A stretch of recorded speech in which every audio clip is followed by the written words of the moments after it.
What is going on, everyone? My name is Andy. Welcome back to another FPL video. In this one, it's my team selection ahead of game week 2. So every single week, I'm going to take you through how I did the previous week, how many points I got, what my overall rank is looking like, stuff that went right, stuff that went wrong. And then we'll look ahead to the next week and go through transfer plans, captaincy thoughts, and obviously future plans as well. So if you enjoy this type of content, please do make sure to give it a like, hit that subscribe button if you are new around here as well.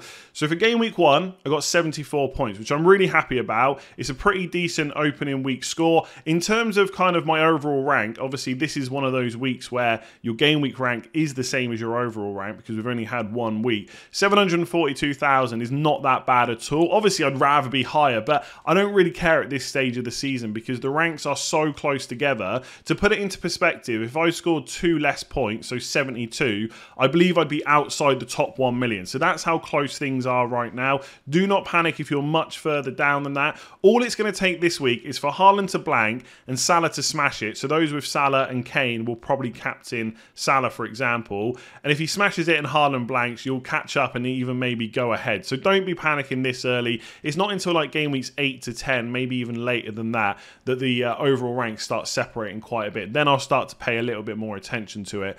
In terms of who got the points, really happy with James, Cancelo and Gabriel. All got bonus points. In particular, James and Cancelo both got yellow cards. That just shows how or why I'm so keen on having them in my team, because they are good for attack and returns. They didn't get them, but because of the amount of kind of passes they make, chances they create and stuff like that, they're always good for bonus points as well. So yeah, 4 at the back went really well. Could I have gone 5 at the back? Maybe, but I think it's too early to start panicking about things like that. Trent obviously blanked. So did Diaz, so did Jesus. They were quite highly owned players in my team. Again, it's not worth panicking after 1 game week. They've all still got pretty good fixtures to come over the next 3 weeks. I don't think we'll see too many transfers out for them, but I'll talk about them for my future plans later on. I did end up going with the Ward and Sanchez combo. Obviously, Sanchez got a few saves against Man United, so he ended up with 4 points, but I was always going to play Ward. So again, I can't really beat myself too much, or beat myself up too much about that decision. And then it's similar elsewhere, like Neto, look, whatever, 1 game, he played okay, didn't really have too many goal scoring opportunities or anything like that. It could change in the next game. Salah captain was obviously nice. Like, even if you think, some people think that the assist was a bit lucky, and obviously the goal, he was just stood right next to Nunez, it almost fell off him, and then Salah just had an easy goal. But it's all about being in those positions, right? And Salah always does well in the opening few weeks. So I'm really happy with that decision. And in the end, it was good to go Haaland over Kane. It was a close decision for me. In the end, it was just the first 2 game weeks. I knew that I would want Haaland in game week 2, just like everyone with Kane that has now switched, right? Because of that Chelsea game, because Haaland's got his 2 goals, a lot of people have switched. And for me, I knew I'd want to do that, even if Kane had got like double digits, right? Because I knew that Bournemouth fixture was good. So that's why I went for him. So 13 points, really happy with that. Obviously got a bit lucky. I think Spurs scored 4 goals. Kane didn't get anything. On another day, that's different. But again, happy with the decision-making process. So 74 points was good. Let's have a look at game week 2. So let's look ahead to game week 2. We'll start off with the defenders and goalkeeper first of all. I'm also going to explain how I came to have Cucurella in my squad and why it was probably not a great pick for game week 1, to be honest with you.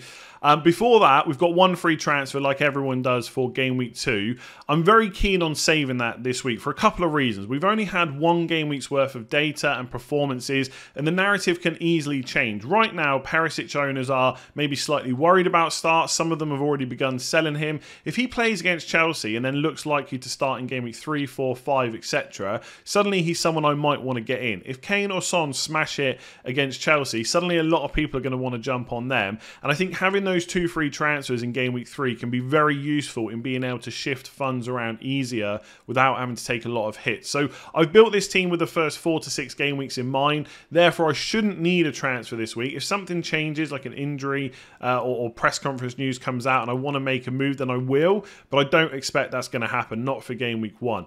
So looking at the players in my defence and goalkeeper positions for this week, Trent Alexander-Arnold is going to be in the squad for most of this season when he's fit. I'm not really concerned about what happened in game week 1. Look, Fulham had a really good game, okay, and they caused Liverpool problems. Mitrovic had a really impressive game. That's why people are looking to buy him. But more often than not, Liverpool are going to get those clean sheets. Trent's going to get the attack and returns. And as soon as he starts ticking over, right, it's going to be obvious why he's in my squad. I'm maybe a little bit concerned concerned about the amount of kind of midfield problems that maybe Liverpool have. They're possibly a little bit short in that position. Thiago's just got injured as well. But I don't think it's worth panicking and start, you know, mass selling my Liverpool players based off one game. So let's at least give them a few more and then we can take it from there. I don't want to say mistake because it's only been 1 week and things will change very quickly in the first 4 weeks. Like, again, the narratives will change quite a lot.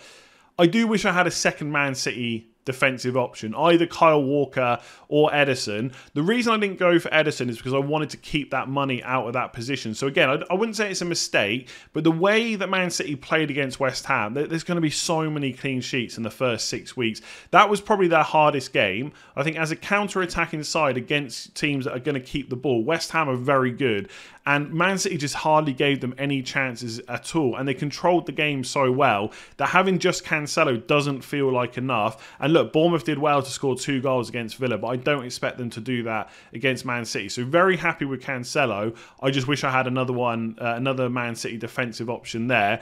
In goal, obviously, I've got Sanchez against Newcastle at home. Him and Ward are going to rotate a little bit. In the opening 8 weeks, I'm mostly going to play Sanchez, though. Brighton is just a better defence, and I don't want to risk Ward too many times unless the fixture is much better. So Sanchez is going to play most of the time, definitely this week against Newcastle at home. Was impressed with Brighton against Man United. They can definitely keep the amount of chances that Newcastle have down. Reece James, okay, look, it's not the easiest game this week against Spurs at home, but he has got so many avenues to points. You know, the bonus points, even though he got a yellow card last week, clean sheets, attacking potential as well. He did start as a right wing back in game week 1. There is a chance that he could start some games as a right centre-back, depending on the opposition. And there is a chance it could be in this game, right? Up against Son making those runs in behind.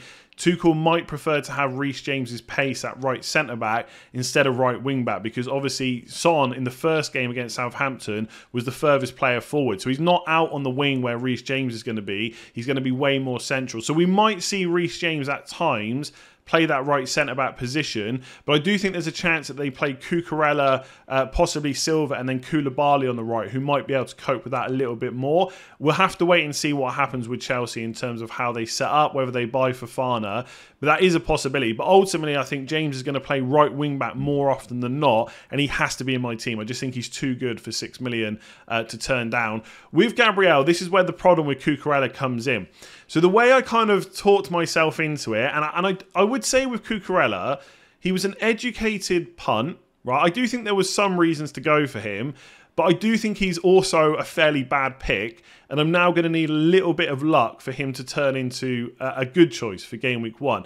And the reason for that is I had Walker before, who I expected his minutes to be pretty decent while Laporte is injured. Once he's back and once Champions League starts up, Walker's minutes might not be completely assured, but right now he looks good. And I'm not necessarily expecting Arsenal to get a clean sheet against Leicester, so if I had Kyle Walker, I would play him instead, double City defence against Bournemouth, and just bench Gabriel. So that is probably one slight mistake that I made. The way I talked myself into Cucurella was, okay, look, I can just play Gabriel for game week 2. It's not that big of an issue. And game week 3 and 4, Arsenal's fixtures are pretty good anyway. And if Cucurella does get his place, either in the first game, because Chilwell wasn't fully fit, Tuchel's come out and said that. We also got word before the deadline that Alonso wasn't going to be playing. So I did think there was a chance Cucurella might start in game week 1. He didn't.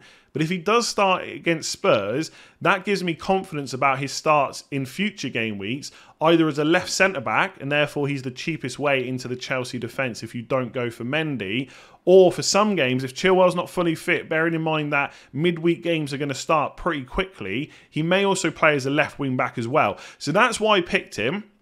The reason I say it's a bad pick is because I probably should have just gone for Kyle Walker.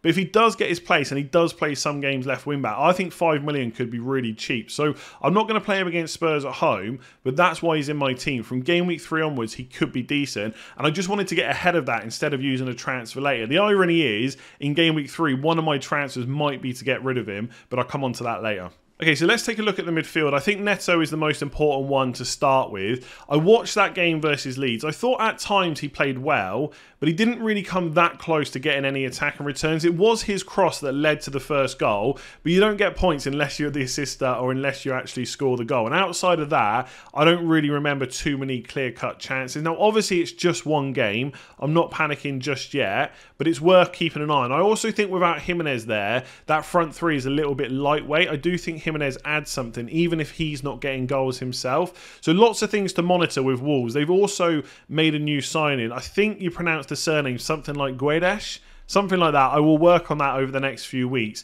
His primary position seems to be left wing, but he can play through the middle as well. So one of the things that was good from game week 1 was Neto played to 90 minutes. That might not be the case every single game, and obviously we need to now see how Wolves set up against Fulham, because if Guedes comes in and plays on the left, where will Neto play? I am pretty confident he will continue to get starts, because I think he is one of their best players, but it could be that he's on the right, it could be that the new guy is through the middle and Neto keeps his place on the left, and it's Hwang that misses out. There's lots to see with Wolves over the next few weeks. Hopefully it will just make them better, right? And they'll have more runners into the box, more chances for assists, more goals and stuff like that. But lots of things, like I said, with Wolves to keep an eye on. But for now, Neto stays, Fulham at home. There are a couple of players for the same price we could maybe move to at some point, like Aronson at Leeds, Gordon at Everton, who's got good fixtures and should be pretty good for minutes. But no need to panic after just one game. So I'm not making any transfers for him right now. Elsewhere in that midfield, look, Martinelli's already gone up in price, got his goal. I think that's his place to lose. Obviously, in a few weeks, when we start getting like midweek Premier League games and European matches start, things might change. Martinelli's minutes might come right down and it might warrant a transfer out. But I think that Arsenal side just looks so settled that he is going to continue to play on that left, and it might be other players that possibly get the European games instead, unless he's super fit, right, and can play those games multiple times in a week. But I just think for that price and his potential to be as good as Saka for 2 million less, he's got to stay on my side. Salah is not even worth talking about. No concerns with him. No even the slight intentions of selling him. So he'll be in the squad. With Diaz, look, if I wanted to be a little bit aggressive this week, then Diaz to Foden could be a move for Bournemouth at home, because I think Foden will start again. Diaz to Saka, if I didn't have 3 Arsenal players in game week 3, for Bournemouth and Fulham could be decent. But I think I need to give Diaz at least one more game. I'm not worried that I didn't go for Robertson. I think he had chances against Fulham. He hit the woodwork. Could have come away with at least one return on another day. I think if I was still picking between him and Robertson, I think over the next few weeks, Robertson might do better. But in terms of a structure and being able to just quickly swap to another £8 million midfielder, I'm still happy with that choice. So I've got to give him Crystal Palace at home. It's not going to be an easy game, but Arsenal found a way to score 2 goals. This is at Anfield. It should be a decent game for Liverpool. So both of those boys are staying. And then up front, it's Haaland and Jesus. And like I said in the transfer tips video, Arsenal have in the next 3 fixtures, Leicester, Bournemouth and Fulham. That is just too good to turn down and too good to waste transfers on. So unless I see something major happen in game week 2 where I really just don't rate Jesus, or I really want a different forward instead, or I want to move that money into midfield and have 2 £8 million midfielders, I just don't see how I use a transfer on him over the next 3 weeks. So I've got to kind of stick with him. He's in there for a reason. He didn't get his returns in game week 1, but goals and assists are going to come for him in that side. And with Haaland, he's probably going to be my captain. I don't see me changing that. I do not think for 1 second that Salah at Anfield is a bad choice against pretty much anyone, let alone Crystal Palace. It's not going to be a walkover, but Liverpool should score goals in that game, and if they do, Salah is usually at the heart of that. So if you are someone that doesn't have a Man City player this week, especially Haaland, and you've got like maybe Spurs and Salah, there is absolutely nothing wrong with Salah captain this week. But I just cannot turn down the new guy that's just got 2 goals, that's done really well against a difficult West Ham side, that now has a newly promoted side. It just looks too good to turn down. I knew I'd want him for game week 2, so he is almost certainly going to be my captain. The benches, of course, Ward, Andreas, Cucurella and Greenwood. If Cucurella starts against Spurs, he might get a go in my team in game week 3. With Andreas, I know some people are considering playing him instead of Bailey, for example. I don't think I would do that, and I'm certainly not going to play him against any of the other players in my side. The only one I'd maybe consider it for is Gabriel, but I don't even think I'm going to do that. So that's the main team. Haaland captain. Let's have a look at some future plans. So So one of the things I like doing on these videos sometimes is going through my future thoughts and future plans for game weeks beyond the one we're just looking at right now. And you can use a team planner like FPL.team. That's the website I'm on here. This is my game week 2 side. Obviously, I've already talked through that enough. So we'll come on to game week 3. Now, if Cucurella plays against Spurs, especially if there's a chance he's going to play wing back, I will be very tempted just to keep him and play him against Leeds, and I'd probably bench Neto.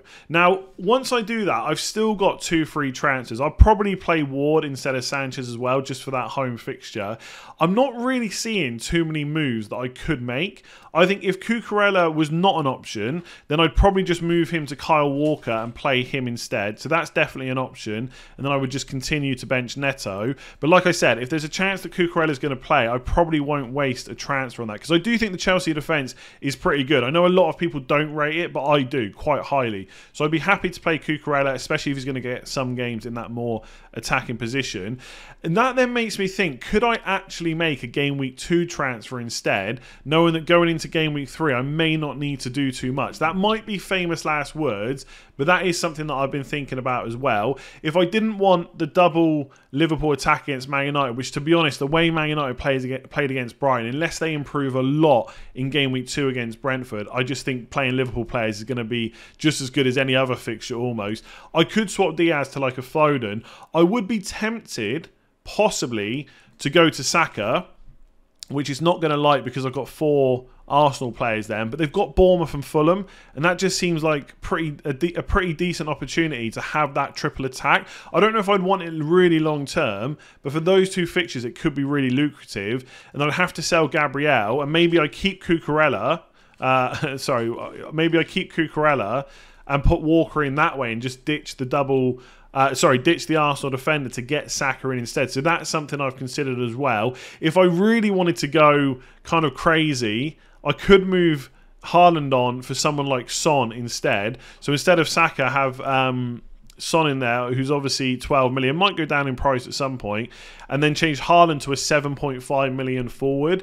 I don't think I would do that after just 1 week or just after the Bournemouth game, because the fixtures for Haaland, Newcastle, Palace, Nottingham Forest look pretty good. But I do think there is a chance he is rotated a little bit once those European games start. We know from what's been said that he is going to be managed when he's got those small knocks. He doesn't want to be played through them and cause longer term injuries or just long injuries or long periods out. So that is a consideration. I don't think it's something that I would do for game week 3, but it is something I will think about over the next few weeks, moving that money into Son into midfield and having a cheaper forward instead. It could be that I just go straight to Kane in one move, but again, that is something that's on my mind. So that's just some future thoughts. That'll be interesting to see how much that changes after game week 2, because just like any FPL manager, I'm susceptible to kind of reacting to what's happened and changing my mind completely. But that's the few moves that I'm thinking about. I'd love to get Kyle Walker in there as a second Man City defender, but if Cucurella is an option, I'd love to keep him too. There we go. Hopefully you enjoyed that one and found it useful. If you did, make sure to give it a like and hit that subscribe button if you are new around here.